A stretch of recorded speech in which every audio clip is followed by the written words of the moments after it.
Pricing your home may seem ominous. However, the price of your property and the condition run hand in hand. Plenty of properties in the area are selling for 98 to 100% of the list price at the time they sell. Therefore, your market value equals your list price. As we get started, I want you to give this some thought. I need room to negotiate. You know, that's just another way of saying I want to overprice my home. There's plenty of reasons to overprice your property, none of which get your home sold. You know, the buyers have seen the competition, they had a market analysis, and they know what you know. The importance of proper pricing is paramount. We're going to explore that in the next few slides. When we get together, we will evaluate the competition and the effect of the market conditions, and project that on the value of your property, which is based on location, size, amenities, and conditions. This gives us perceived market value, which should equal your list price.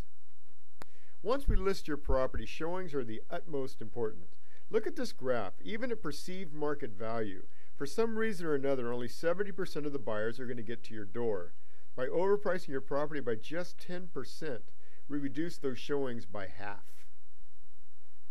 I know you've heard that longer market times will bring a lower sold price, and that makes perfectly good sense. And here's why. We have fewer showings during that long period of time, multiple price reductions in most cases, and a perception that the home must be defective because it hasn't sold. Any one of those three is a good reason for investors to look at the property and bring low offers. This is a graph of a typical showing pattern by week of a new listing on the market. Remember the 70% of the buyers just waiting for a house to come on the market? That's why the first 3 weeks are the driving force for bringing buyers into the home. We only have 2 weeks to get it right, because after week 3, as you can see, we don't get a second chance. I know, like most sellers, you probably have a price written down that you want to get for your property. And as you've seen, the market value for your property is really driven by the marketplace, and a great pricing decision is crucial. So just keep an open mind and look through the pricing strategies in Section 4 of Net Top Dollar. When you get to Section 5, you're going to see your market analysis and samples of the market trends and conditions that affect your price. Once we go through those, then we can select the right price that's going to get your home sold. I want to thank you again for taking the time for going through this presentation.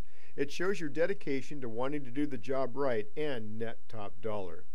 We hope you find comfort in the fact that when you list your home with teamBePicky, you're putting your home and your future in the hands of experts. We're looking forward to hearing from you. Take care.